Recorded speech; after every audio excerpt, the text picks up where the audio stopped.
Yo, it's Guido coming at you with the Tactics Talk. Welcome back. Thanks for tuning in. I do appreciate support of the channel. All right, we have been on a bit of a reading the match kick and reacting to the match kick. I've been doing a lot of coaching lately, which has been very cool. By the way, that is available. If you're interested, send me an email at guido@1212gaming.com and we will set it up. All right, paid commercial out of the way. I have sponsored my own video. Oh boy. Anyway, back to assessing matches. Mid-tier is a great place to start learning this because it is a bit forgiving. Some of the things and assessments you might do at mid-tier can be much more dangerous at high tier, but you start to get the general idea of it. So we take a look at this match. We're on mines. It's an encounter mode. Plays more or less like the standard mode, to be quite honest. There is a little more action over in the northeast than usual than on a standard map because it is encounter. Sometimes the Muppets will go sit on the cap. That's actually a good thing as long as it's not your Muppets. But it plays pretty similarly. We are top tier in a 6 and 7 battle. We have two relatively fast tanks. We are platooned. I'm playing with Ben Ice knowing ya. And we're discussing, all right, what do we want to do? So take a look at this. Put yourself in my seat, in Ben's seat, as you see this match starting. And where would you go? Well, where are the options? Obviously up the hill. We'll talk about that in a minute. What else could we do? We could go over to the west side and play on the island. Okay. We could go to the cap and rage around in the buildings or hide behind the buildings, really, over there. Not really the best thing for a couple comets to do. Maybe together we can make some noise over there, but they do have 3 artillery. That's going to make life a little bit more difficult. And they have a couple heavies who will eventually probably show up, hugging the wall, hugging the east side of the middle of the hill right there, causing us all kinds of trouble.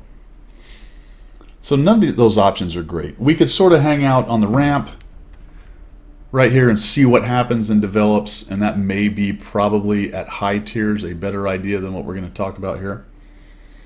We could camp. I don't really recommend that. You can sit up on the hill back there. And that's pretty much it, initially anyway, on this map. We talk about going up the hill. Why would I try to go up the hill? Well, the hill is very important on this map. I would not say it is the only important spot on this map. More than likely, if you're going to win, you will eventually have the hill. That doesn't mean you have to have it immediately. That can be an advantage. But if you lose a lot of hit points and power going up the hill, all right, say we take 5 guys up the hill, 4 die, and 1 guy gets up there, and they don't lose a tank, not helpful. Yes, we have the hill, but probably not for very long, right? We have lost too many guns and hit points attempting to do that. So I am not afraid anymore on maps to go raging up the hill, and if I see 3 or 4 faster tanks get past me, jam the brakes on and come up with a new plan. Okay? But the plan is to go up there. Now, how do I come to this conclusion? Well, I look at the other team real quick, and I look at my team while the countdown's going.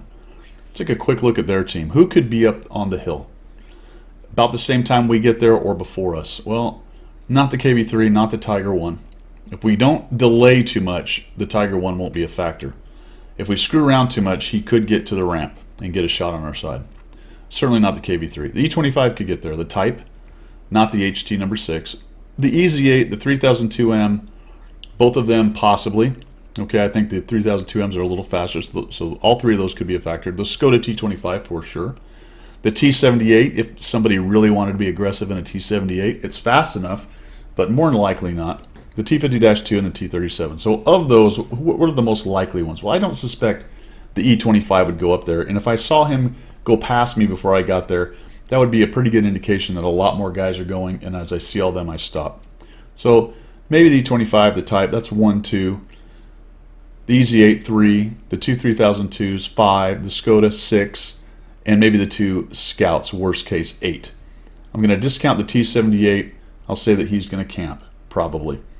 You could discount the E-25, but I'm just going to say of those 2, 1 will attempt to go. All right, that's 7 or 8 guys that could get up there. What about us? Well, the 2 Comets, clearly. The Setter, that's 3. Setters don't tend to go up hills and things like that, but we'll see what happens. Not the 1S or the KV-2. The EZ-8, the M, neither one of the Jackson or the Nashorn would I expect attempt that. The 12T and the 64. That leaves us with 1, 2, 3, 4, 5, 6, 6 or 7. Okay? the setup here, after going through all of that, and the arty is a factor too, because you're going to take some arty aggro. Fast loading arty is going to be aimed in right there, and that's mostly what we have here. Taking all that into account, I'm talking to Ben. I said, let's go for it. All right, so let's just get this thing going. That was a lot of discussion. I do that in 30 seconds, as much as I can. I'm not telling you I have perfect essay, but that's what I'm doing. I'm looking at the map, looking at the match, looking at the mode, looking at the teams, and making an initial plan. And this is the kind of a big thing we've been talking about for the last probably 5 or 6 days now. How do I make those decisions? What are those decisions? What are the elements of the essay that I try to use? And then how do we react? All right, so as we go up, we're going to stop for just a second. What's going on? I see the setter going, so right away I think he's going to be on board. Nice thing about having a guy go ahead of you right there is he's going to light anybody up more than likely. He also might take a hit or two from guys before you do. As fast as tanks reload at this tier, you may eat one anyway. But first guy up, that one's a dice roll. Either you're going to get by before anyone's ready, or you're going to take all the aggro. All right, and then second or third guy's okay. And tail end Charlie's always in trouble. Now we're not getting a lot of help, right? Look at this. 3045M isn't even moving. A couple of guys, all of our other fast tanks are going this way, so we don't have much pushing this, but we do have a platoon that can work together. So we'll go ahead and head up this way. Okay, and I'm doing this real time. T-37, he's not going up the hill. Good. 62 is going up the hill. Skoda is not. Okay, good. Easy 8 is over there. He is not going up the hill. So I'm going to actually try to shoot this guy going up. Get a bounce. There's the 3002M, and we got it made. Now I'm going to probably take some hits from the Skoda, and we're going to have to take on the Type 62, and we're talking. All right, just focus him down. I miss again. That's unbelievable. So 2 shots. So I take a hit from the Skoda, maybe one more. Nope. And now we're taking this guy down. Get a nice little fire off him. Go by him. His turret's not pointing at me. We get hit by arty as expected. So we've taken some damage. We've lost the setter, and we got rid of a Type 62. Not the best result, but we didn't trade too much, and we got the hill. We got some good SA on where their guys are, and we'll just keep going from here. So what we have to do here is be careful about the counter push, but this purple team is showing no inclination to try to come up the hill. Maybe the HT number 6, I thought for a moment, but our KV3 then clogs all that up by getting onto the ramp. And now we can do the thing that you can do on the hill, which is peek and poke, look for shots, harass the heavies that are going to lumber towards the cap. I don't know why they do this. Somebody help me understand. I don't know. Tiger one. But there's always a guy, man. There's always that guy that is going to attempt to go to the cap. You don't want to sit there too long. Number one, the Tiger will get a beat on you and take a shot. Number two, the arty will get a beat on you and start taking shots. You do have to check the ramp as much as possible, but the KV3 looks like he's got that locked down. Their KV3 is now hugging the wall. By the way, that is the counter to guys up on the hill. Is somebody kind of patrolling the wall and proxy lighting guys so they can't sit there and just shoot. And you can see that Ben just got hit by arty. That's actually pretty nice, that thing letting you know where the arty is. He's in one of those bushes over there. There he is. There he is. Now, when I'm at 1G here, I just figured that out. What bush? Okay, so I just got hit. Kind of a crummy shot. I got proxy lit, by the way, by the HT and just walked into some shots. So he's doing his job there. KV3 comes up top. So we'll just fade away. I want to go dark if I can. I'm going to come around here and see if I can get some shots on these dudes. There we go. So we got one. We get rid of the Easy 8. Got a nice rainstorm going on. Rainstorm going on out there. And then you just work the hill. We have a push going on the island over there. They're pushing into a lot of tanks. Not a fantastic idea right there. Not really sure what the plan is with those guys, but if the plan was to roll in and get wiped out in a push, then they're executing it brilliantly. KV3 is looking for some shots.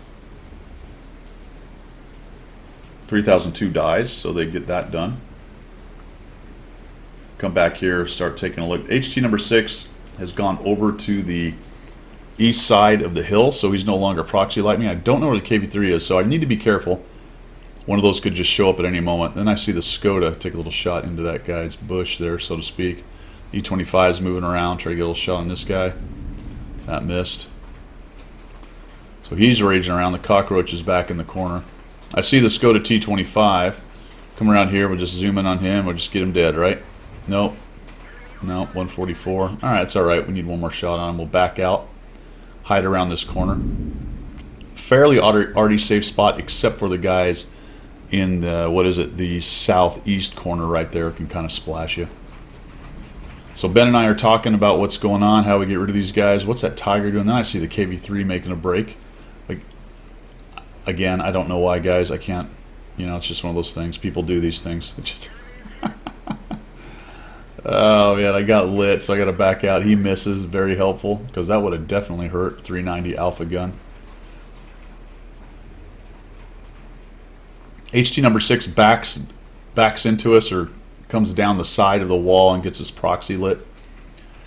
Their heavies are attempting to jump on the cap. I'm going to let them stew for a bit. Good news about stuff like that is they're pretty well a non-entity in the fight. The KV-3, the HT number 6, they're not doing anything that's really hurting us. They're not on the cap. They don't have shots on anybody.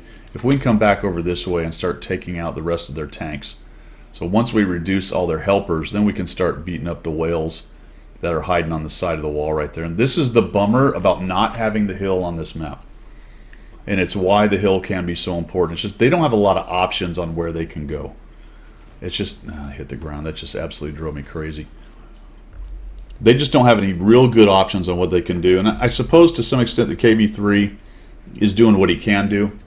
He can sit there on the edge of the wall and light us, but it's just not really doing anything. If he can manage to get us dead, that'll be fine. The 3045M goes in on that. HC number 6, here he is. Right, what's he done? Precious little, I'd imagine. Trying to figure out what bush that guy's in. There we go. Take a shot at him. And I'm thinking the HC number 6 might be coming up.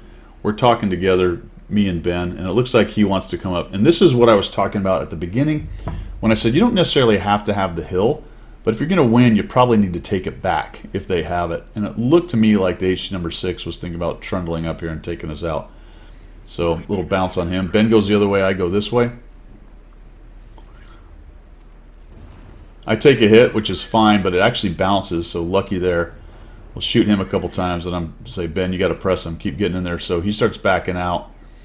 He's going to make a critical error, guys. When you're fighting two people in this game like this, go get one. He did the exact worst thing he could have done. So he should have either come up and ignored me and chased Ben, or once he decided to come at me, just keep trucking. Because I have to back out and then turn around and run. Otherwise, I'm slowly going backwards. And he's probably a little faster forwards than I am backwards. But what he does is he just lets both of us start shooting him. Then the Artie gets in. Probably should have gone for the track there, but go for the turret, and we just machine gun this guy down, right? So poorly played on his part. I think he probably could have got one of us, maybe both. Maybe both if he'd have just charged straight at me. But good on him, because I think he sort of realized what he needed to do, just wasn't able to get it done. So we got an E25, 155, 50. Looks like the E25 wants to go in. This is one of those cap pressure things that I see a lot of people talk about, and yes, it's a thing, but just don't bite off on it. He had a minute 9. He's an E25, right? There's not a lot of us out there. And I suppose he might know that the KV-1S is a near dead. So maybe he was trying to sneak in there and get rid of the KV-1S. So maybe it was overall kind of what I was just talking about, the idea of, you know, pushing forward, getting into the low hit point guy and take him out. A little audacity right there. But unfortunately, we're on the hill, right? Which basically negates his ability to do what he was trying to do. We have fast-firing guns. There's 2 of us, and we just absolutely nuke the E25. And that is very, very satisfying, because that is such an overpowered, silly little tank. Is it not the original wheeled tank? Yes, it gets tracked, but it's like the original wheeled tank. Similar game style, gameplay style. 10 seconds, 9 seconds. I don't remember. Somebody gets off the cap, or yeah, somebody came off the cap, so good on him. Looks like the 1S actually. Oh, never mind. The 13F3 actually killed the 1S. So he splashes the 1S, gives Ben and I some time to come over there and add to our totals. We find the Artie sitting over here. Goodness gracious, the zoom time on this gun is forever. Get rid of that guy. Nope, never mind. We'll just do. No, we did get a kill. It was a crit. And we got a T-78 who finally moved forward and attempted to do something. He gets nuked. And we always just got to see the last Artie die. There we go. And very satisfying, my friends. Final kill, 2,611. I think it was actually a little bit more. Ends up being an ace mastery. 4 kills, 287 assists. And I think a pretty good example and discussion on how it is you look at the match. And I've done some coaching now. I know I keep saying that, but the reason I'm bringing it up is because it's been interesting and it's helped me learn and sort of start thinking about this a little bit more. It's been interesting to me how little some people look at that, right? And I suppose more than likely when I was new to the game, I didn't really look at that very closely either.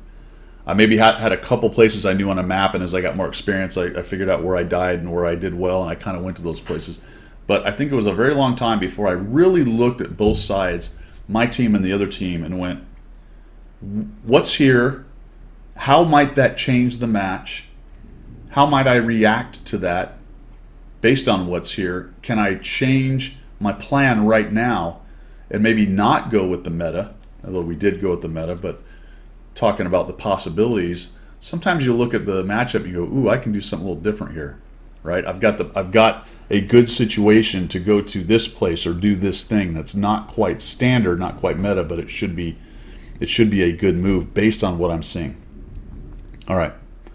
That is all I've got for today, guys. Thanks for tuning in. Let me know what you think down below. We will see ya.